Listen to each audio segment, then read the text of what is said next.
This is Pet Life Radio. Let's talk pets.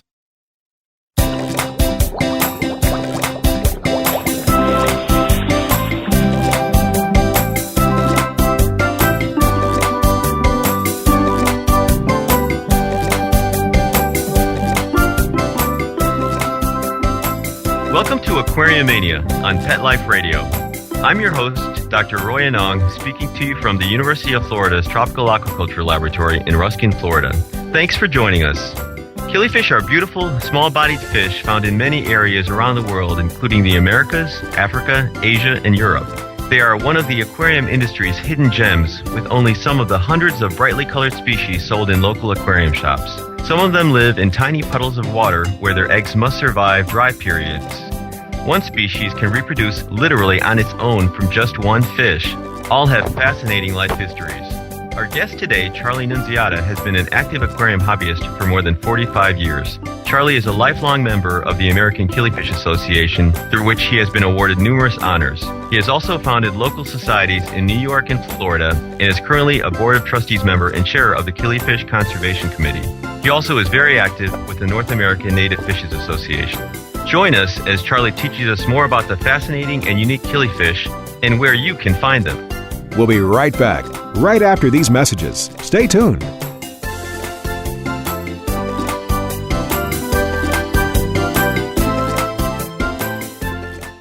Molly, here's your dinner. Zeus, that's not your food. Don't let that happen to your precious cat. Elevate your cat's eating experience with the Cat Tree Tray. The Cat Tree Tray keeps your cat's food off the floor and conveniently located on the cat tree. It's the perfect way to eat. It's a beautiful wrought iron tray that easily attaches to your cat tree and keeps dogs and other critters out of your cat's dish. A must for multi-pet households. There's a 6-inch tray for large bowls and a 4-inch tray for smaller bowls. Purchase your Cat Tree Tray today. Go right now to cattreetray.com. That's cattreetray.com. CATTREETRAY.com. Let's talk pets on PetLifeRadio.com.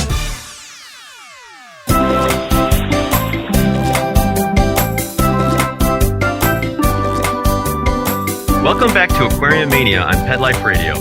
My guest today is Charlie Nunziata, a fish head colleague of mine and well-known killifish expert. Hi, Charlie. Thanks again for joining us. How you doing, guys? Good afternoon. So I know, I've known you for a number of years, and you've been so active with so many different parts of the hobby.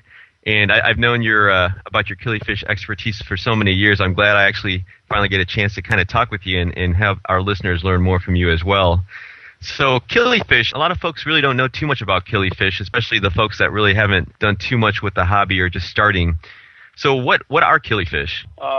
The group known as killifish belong to a very large group of freshwater fishes, and also include a small number of saltwater fishes.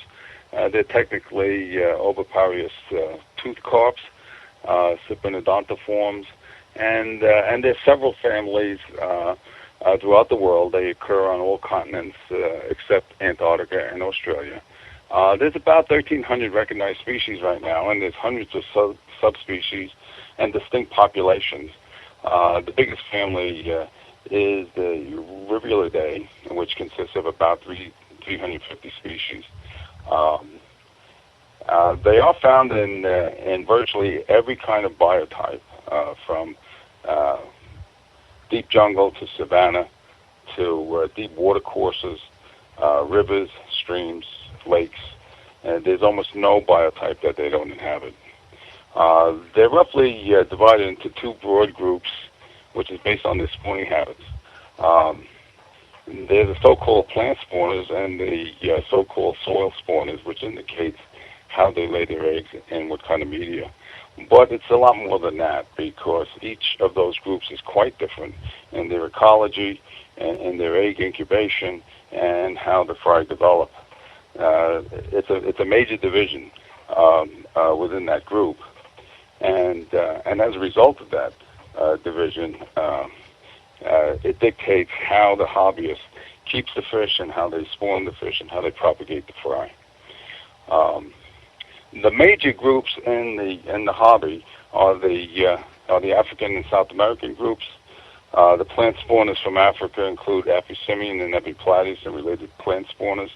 And the soil spawning genus from Africa is Northobranchius. There's a soil spawning species in South America as well, and that was formerly known as the Cynolebius and Pterolebius group, which has now been broken into many, many genera. Nomenclaturally, it's gone through major revisions over the last 20 or 30 years. There's also a plant spawning group in South America, Central America, and in North America. As I mentioned, there's a small group of saltwater forms, which are really estuarine fish. Some are full seawater, but most exist where fresh water enters the sea.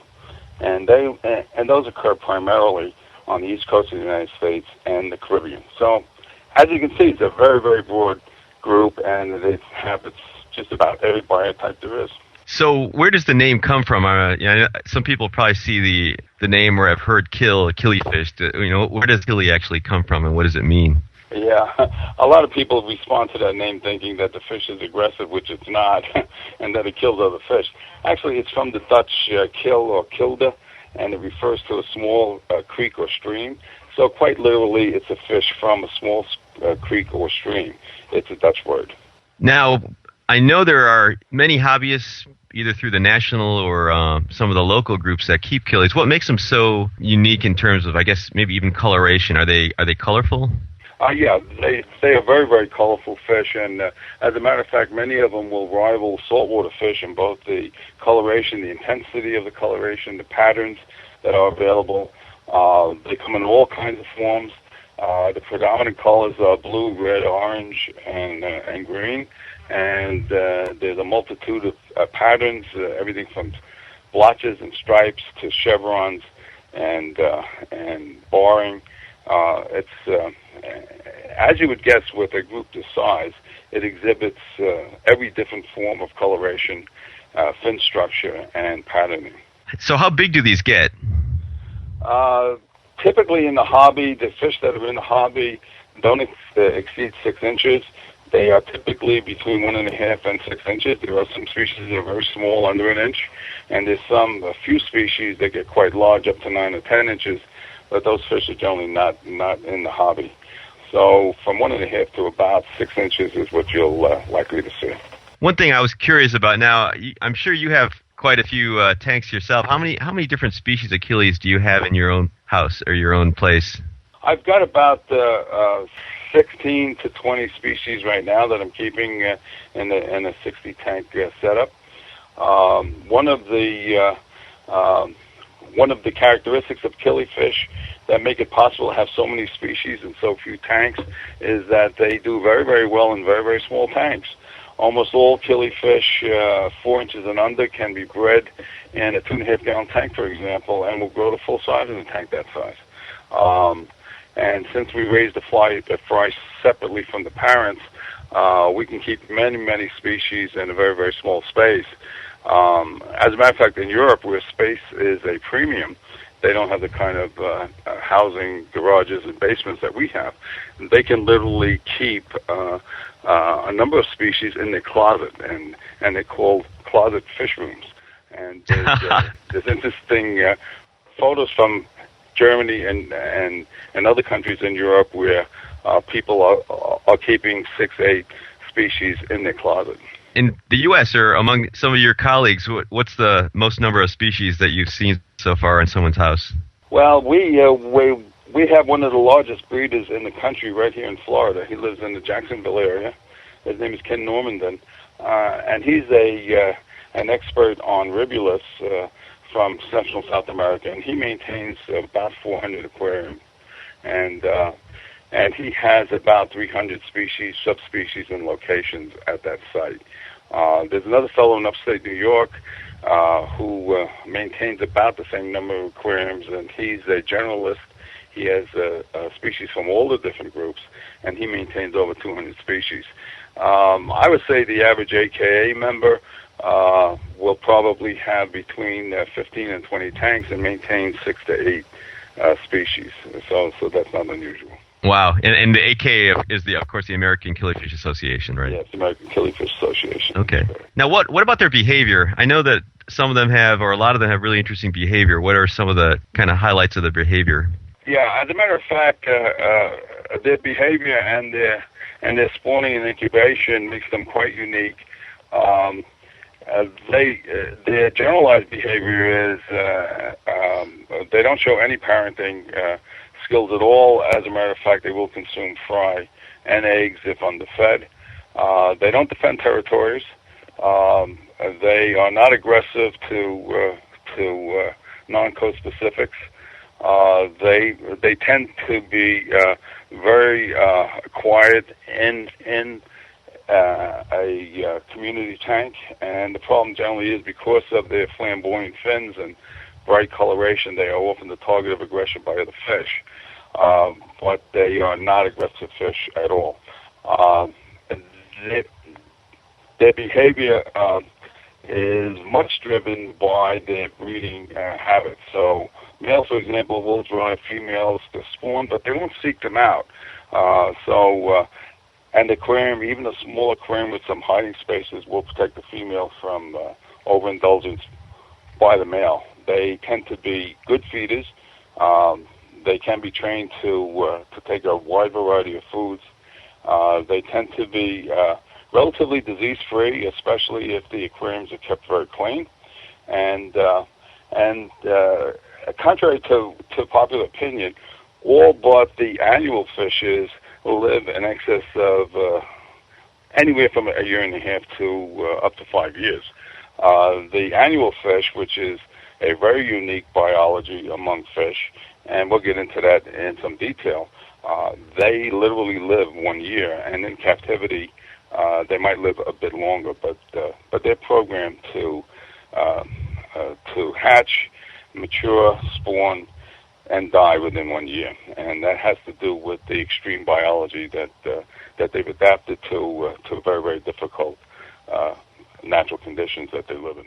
Okay. Well, before we talk a little bit more about breeding, I guess getting back to some of the maintenance and kind of housing and keeping questions, and you started talking about some of that. So if someone were keeping killies, is there sort of a general kind of requirement for that would cover many of them, or are there more specifics for some of the species?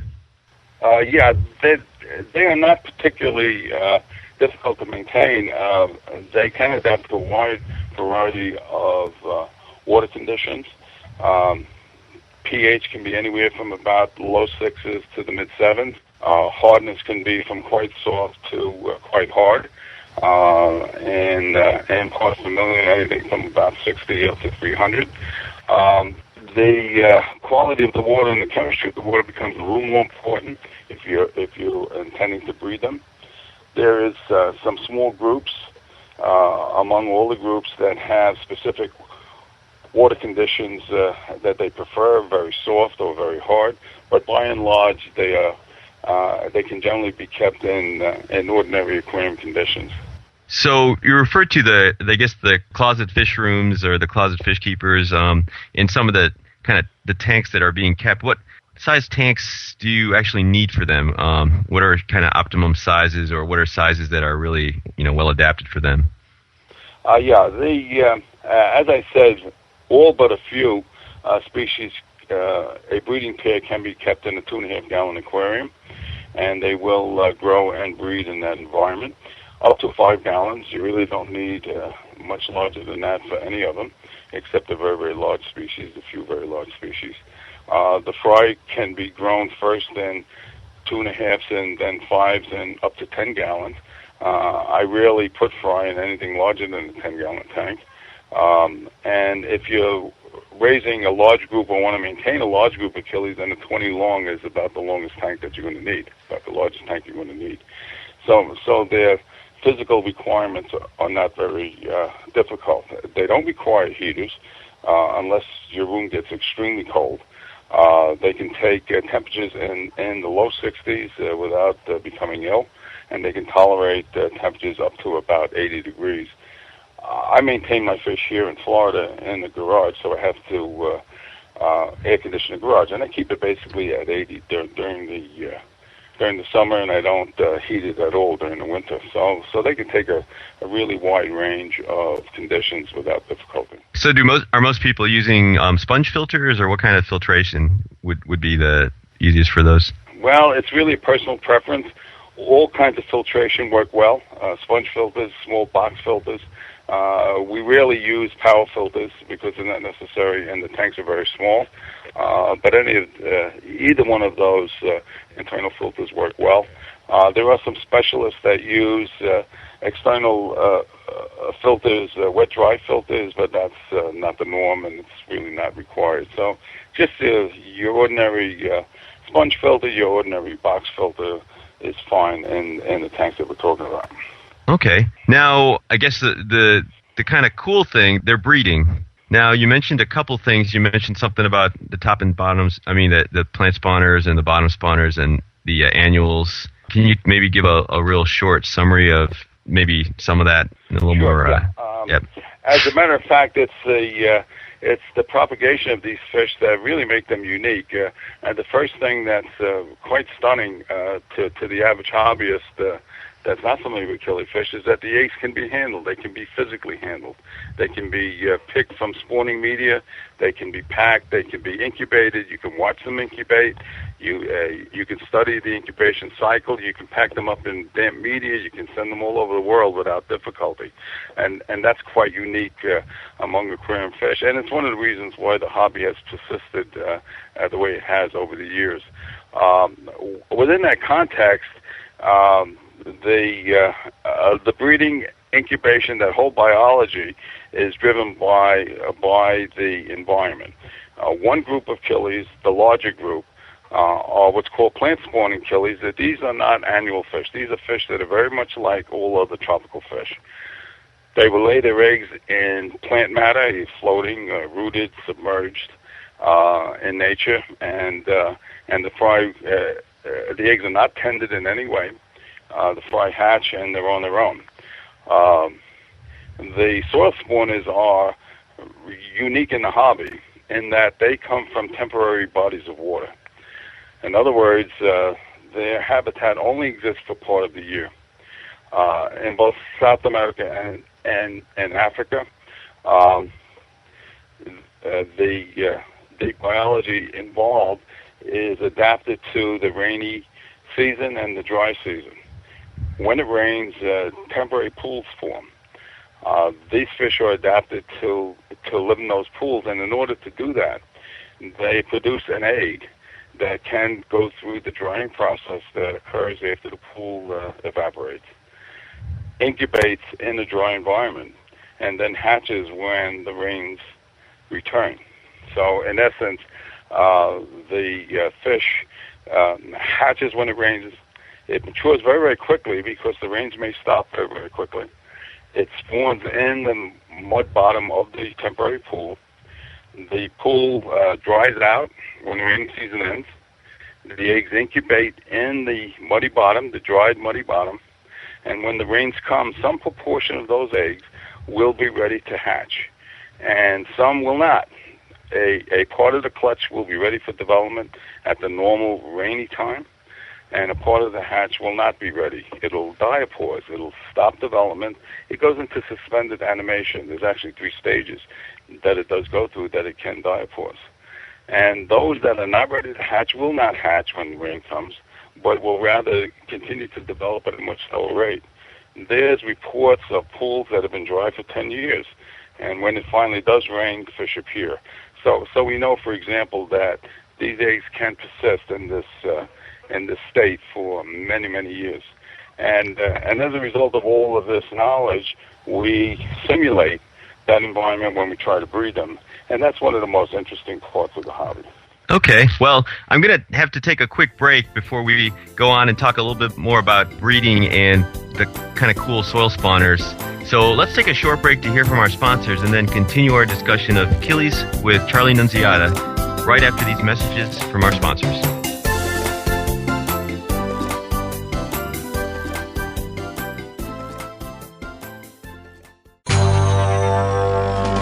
It's designerpetsweaters.com. Hand-knitted designer sweaters for your precious pup or cool cat. Beautiful couture patterns for your pets, including custom-knitted formal wear, casual wear, yachting, and even sports-themed. Many designer pet sweaters include feathered tammy hats, top hats, and a lot of sparkle. Each sweater includes leg loops, front paw sleeves, and leash opening. Visit designerpetsweaters.com to order your four-legged fashions today. Your pets will stay warm for the winter and be runway ready. Large or small, we fit them all. designerpetsweaters.com.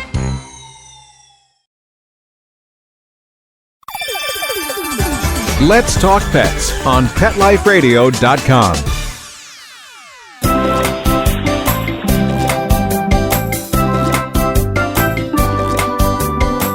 We're back and continuing our conversation with my guest, killifish expert Charlie Nunziata. So Charlie, you were kind of talking a little bit about the soil spawners and some dried pools of mud actually having fish return after 10 years. You know, that's pretty fascinating. So I guess maybe talk us through a species of soil spawning killie and what you would do to spawn them. You know, maybe give us an example, maybe a little bit about the color and size, and then kind of the process for spawning them.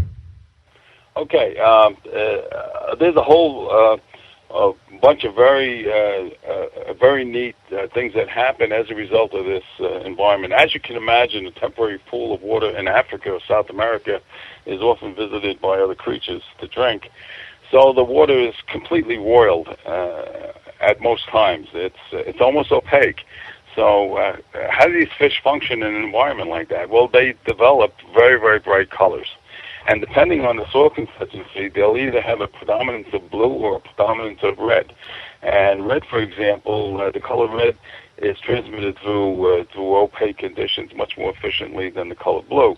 And in other types of environments, the color blue transmits much better through these conditions. So in order for the fish to even find themselves, they've developed extremely bright colors. The genus Northobranchius, which is an East African annual grue, is divided into blue-finned and red-finned fish, the majority being red-finned. And these fins are very bright. They're very intensely either red or orange-red, and they're like a velvet coloration, extremely beautiful. And that's meant for identification, so the females can essentially find the males.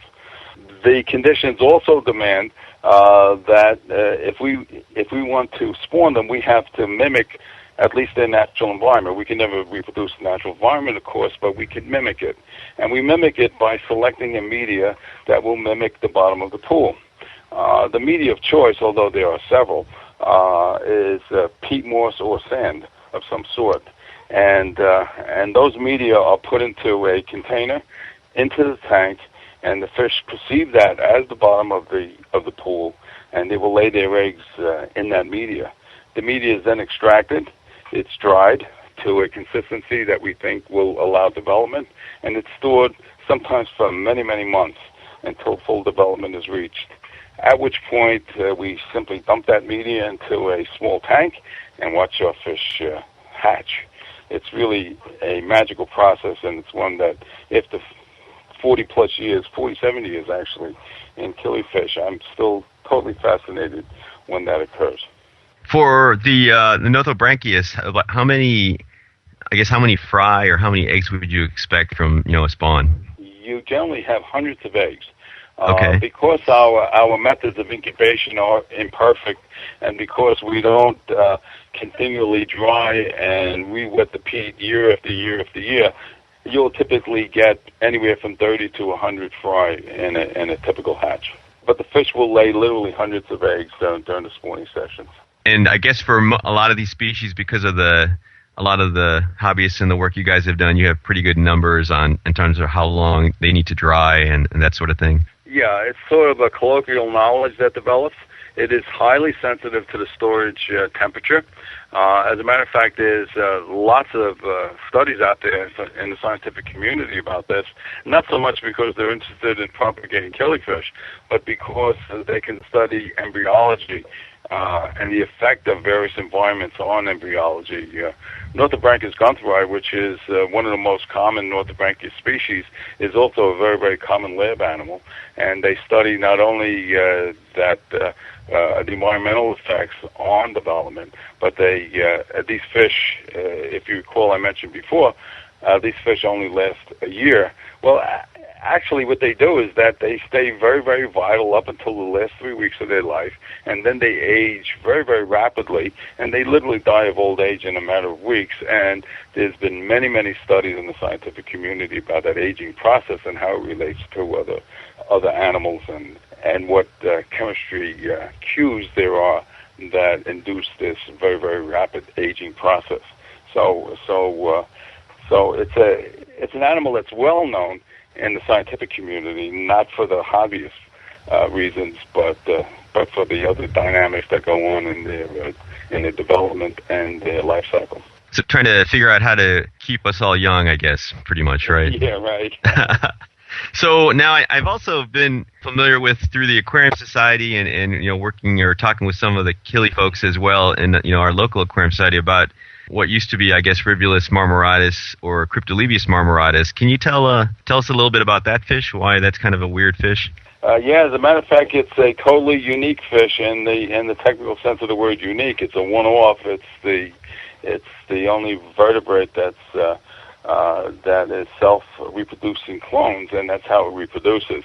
So it's a total hermaphrodite, and the fish includes both male and female organs, self-fertilizing, and the egg is fertilized internally in the fish and then deposited into the substrate, into plants or soil. It actually will deposit it anywhere. This is an adaptation. There are populations of this fish that develop males, but they're rare. Almost all of them develop by this clone process. The fish, by the way, occurs in Florida. It inhabits a very, very difficult environment, so it's very difficult to collect. It basically inhabits the mangrove swamps, and as a result, it's a difficult fish to collect. It also has some other very, very weird characteristics. It can literally live out of water for days and days at a time. And it's found, for example, in rotted logs. It's also been found in trees. And it's often found in leaf litter. And when it's out of water for more than 8 or 12 hours, it actually changes the physical structure of its gills so that it can breathe oxygen directly from the air. And once it gets back in the water, then that development is reversed, and the gill structure goes back to a normal aquatic form. A fascinating animal on many different levels. That is, definitely. So going back to I guess the larvae or the fry, the eggs and fry. How would you raise the fry then? What's the next step? The fry of most species are quite small. The fry of the plant spawning species tends to be larger than the soil spawners. The fry are all very, very hardy when they're born. When they hatch, they are all equipped with teeth, so they can feed on organisms that are larger than themselves by nipping off pieces. So most species can be started with newly hatched brine shrimp. There are some that are very, very small, a few, and they need infusoria or a micro life form like that to get started. But even those, after a few days, can be weaned onto baby brine shrimp. They really need the living foods at the beginning. They can be weaned later on. After a month or so, they can start to be weaned over to prepared foods, but they need living foods in the first month or so. They're put in small containers. Water is changed very, very often. They are very hardy fish, but they are susceptible to some diseases. And as long as they're kept in very, very clean conditions, then they stay disease-free. growth varies with the species. Some species grow very quickly, others do not. The soil spawners will grow very rapidly and will be ready to lay some eggs in anywhere up to 6 to 8 weeks after birth. The plant spawners take several months before they reach that stage. So the growth rates really are quite specific to the species and the species group. Wow, that's fascinating. So I guess I was curious, since a lot of these guys are doing them, with sort of small population size, is there any concern about maybe, inbreeding or anything like that, or has that been looked at? Yeah, it has been looked at, and it can be a concern, and it has become a concern in some few species. It generally is not. What we do find, and one of the things that really confused that issue was that these fish do evolve even in your tanks. They're in very dynamic environments, so they have very plastic constituency that they can start changing, and they do change in our aquarium. So some of the changes we've seen on some species that were attributed to inbreeding really weren't attributable to that. By and large, we don't have inbreeding problems, and that's really interesting considering that the source materials are generally very, very limited. We have several species that were only collected once or twice in the wild, and just a handful of individuals, and they're still persisting after generations, decades, without any significant physical deformities or things of that nature. So, by and large, inbreeding is not a problem. Okay, that is fascinating. So, okay, now the big question. Don't see these real often in local aquarium stores. Maybe a couple here and there. Where can someone actually get these if they're interested in trying to work with killifish? Well, there's a number of places that you can get them, and you won't find them, as you observed, you won't find them in aquarium stores because they're just not bred in commercial quantities, and they do take a little extra care in the store environment. They can't be overcrowded and things like that. So most stores are not interested. And when they do keep them, sometimes they only offer males because the males have the color. Females are much less colorful. So they're not a good commercial proposition. So the hobbyist has to look elsewhere. The best way today, there's many sources. The primary source has always been other hobbyists. So almost every large aquarium club has a few killie people that can get someone started. There are about 30 affiliate clubs of the American Killifish Association that are in most major cities, and those clubs are dedicated entirely to killifish, and many species can be gotten that way. And thirdly, today on the internet there are people that commercially raise and sell killies through the mail, and of course there's Aquarium and sources like that. So it's not overly difficult to get killifish, but you have to go out and get them, and they're not going to be presented to you at your local fish store. So is it probably the best idea then to join some of these clubs and also get kind of more information as well, or I'm guessing that's probably the easiest. Yeah, the first thing to do is to do your research so that you understand what you're getting into, and once you've decided that you would like to try them, if you belong to a general aquarium society, I'm sure if you just ask, there'll be one or two hobbyists there. The best thing to do is to go to the AKA website. That's the largest international organization that's based here in the United States. It's www.aka.org, and there'll be lists of affiliate clubs and what have you.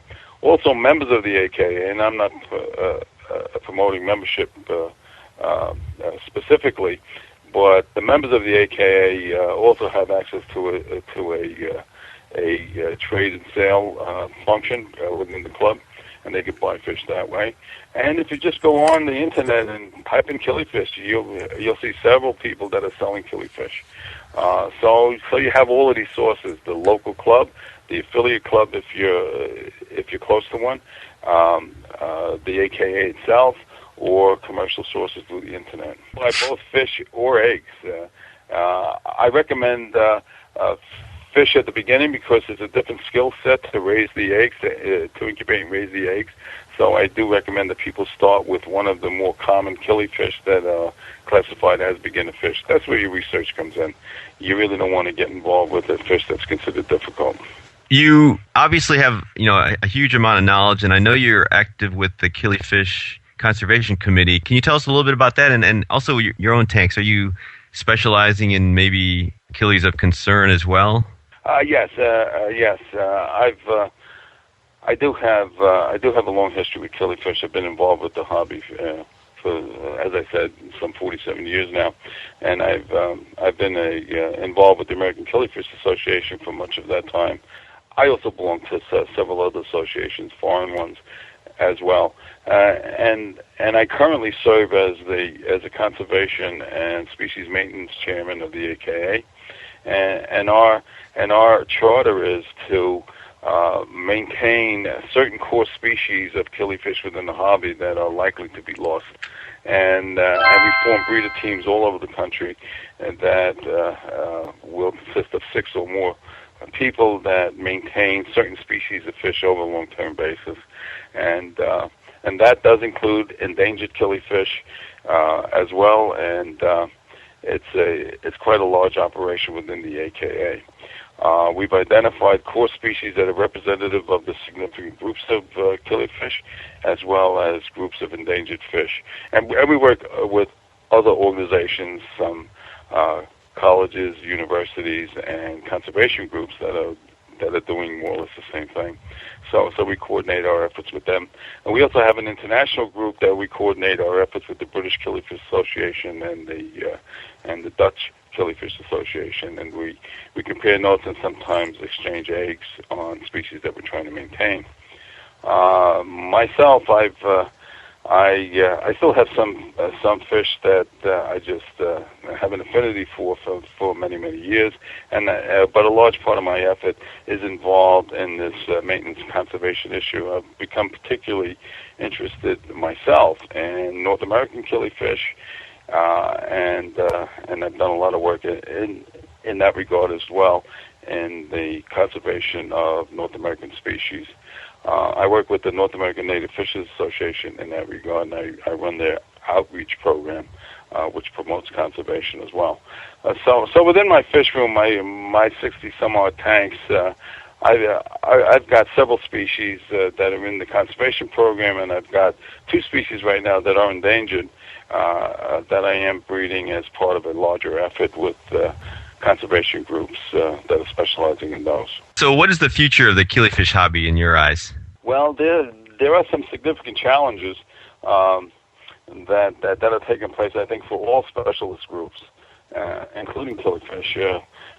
One thing that concerns us greatly is the advancing average age of our group. There's just not enough younger people that are joining, and I think this is probably so in specialist groups as well. Our average age in the AKA, for example, is over 50 years old, and that's not a good sign. So we're launching a program now to promote the killifish at the local aquarium society level, in the hopes of drawing in younger people. We have a lot of competition out there. The entertainment competition is severe, organized sports and what have you. So I think in general, the fish hobby in general, I think, is suffering from this kind of thing. The second danger to the killifish hobby is the availability of species. Many countries have now enacted control of their ecological resources, and as a result, they've instituted administrative and export controls that make it very, very difficult now to get fish from the wild. The glory days where people went out and did these collecting trips and brought back all kinds of exotic species is coming to an end. It's very expensive. It can be dangerous in many parts of the world, and the countries are becoming highly nationalistic in controlling their resources, and I have no argument with that, but it is a trend that will affect the importation of wild fish. So as a result, the conservation of fish within the hobby is becoming a greater and greater concern as these other sources begin to decline. The third thing is the very trading of fish among hobbyists. For example, it's very, very difficult now to import fish from Europe. there's lots of regulations, and it's quite expensive. And even if you want to export to Europe yourself, you need all kinds of administrative permissions and licenses and fees to do so. So it's becoming even difficult now to trade with hobbyists in other countries. And I'm sure the people and the live bear people and catfish people, these people are all experiencing the same kind of difficulties. We're a little luckier with killifish because we can trade eggs, and generally they are not very closely controlled. So we're able to trade significant numbers of species with foreign friends. Still, we will continue to be able to do that. So at least with respect to species that are in the hobby, I think we're going to maintain most of those. I see an overall decline in new species coming in over the years, and we really have to address this issue of the competition of other entertainment sources. Okay. I think, I agree with you. Definitely, the hobby has a lot of different areas of competition, and having been a hobbyist all my life as well, I see the need to get more younger folks involved with the hobby because of all the great things they can learn, and also advance ecological issues and other things of importance. Well, unfortunately, we're out of time. I really want to thank you, Charlie, for your expertise, and our producers, especially Mark Winter, for making the show possible. Any final thoughts, Charlie? I'm going to include the websites that you mentioned and any additional ones you want to include on your Aquariumania webpage. But did you have any final parting thoughts? Well, my only final thought is that this little subgroup of killifish has probably got some of the most fascinating aquarium animals in the world, and I encourage people who thought about it for years to try it, to go ahead and try it. I think you'll be pleasantly surprised how easy they are to keep and how rewarding they are to keep. And I wish everyone good luck in doing that. Thanks very much again, Charlie. Appreciate all your time.